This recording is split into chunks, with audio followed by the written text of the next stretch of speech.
ഞാൻ നിങ്ങളുടെ മുമ്പിൽ ഒരു സ്കിൽ ബേസ്ഡ് എഡ്യൂക്കേഷനിലെ സാധ്യതകളെ കുറിച്ചും എന്താണ് വിദ്യാഭ്യാസം എന്നുള്ളത് കൊണ്ട് നമ്മളിൽ ഉണ്ടാവേണ്ട ഒരു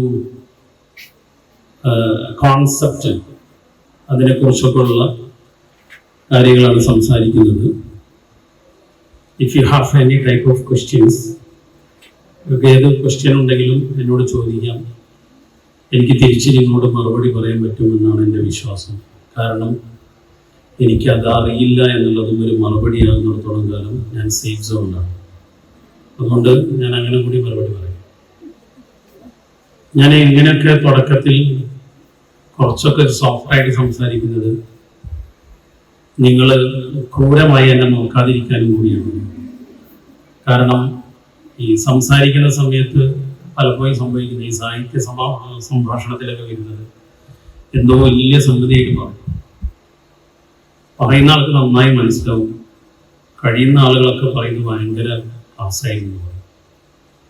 ജീവിതത്തെക്കുറിച്ച് ഞാൻ ഏറ്റവും നന്നായിട്ടുള്ള നിർവചനം കേട്ടത്, മാത്തമാറ്റിക്സ് പേടിച്ച് സയൻസ് എടുക്കാൻ വേണ്ടിയിട്ട് താല്പര്യപ്പെട്ടിട്ടും ഹ്യൂമാനിറ്റീസ് എടുത്ത് എക്കണോമിക്സ് എടുക്കേണ്ടി വന്നു എന്നുള്ളതാണ്. മനസ്സിലായല്ലോ? നിങ്ങളെ കുറിച്ചൊന്നുമല്ല കേട്ടോ. ഞാനിതൊക്കെ ഒരു സോഫ്റ്റ് സ്കിൽ മേഖലയിലേക്ക് നിങ്ങളെ കൊണ്ടുവരും. ജീവിതം എന്താണ് ഇങ്ങനെ കുളമായതെന്നുള്ളതിൽ കുട്ടി പറഞ്ഞാണ്. മാത്സ് പേടിച്ചിട്ട് ഞാൻ ഹ്യൂമാനിറ്റീസ് എടുത്തു, എക്കണോമിക്സ് ഞാൻ കുടിക്കുന്നു. അതുകൊണ്ട് നിങ്ങൾക്ക് മനസ്സിലാവുന്നുണ്ടോ ഞാൻ നിങ്ങളിങ്ങനെ സംസാരിക്കുകയും നിങ്ങളൊരു സോഫ്റ്റ് കോർണർ ആ സിസ്റ്റത്തിലൂടെ പോകണം.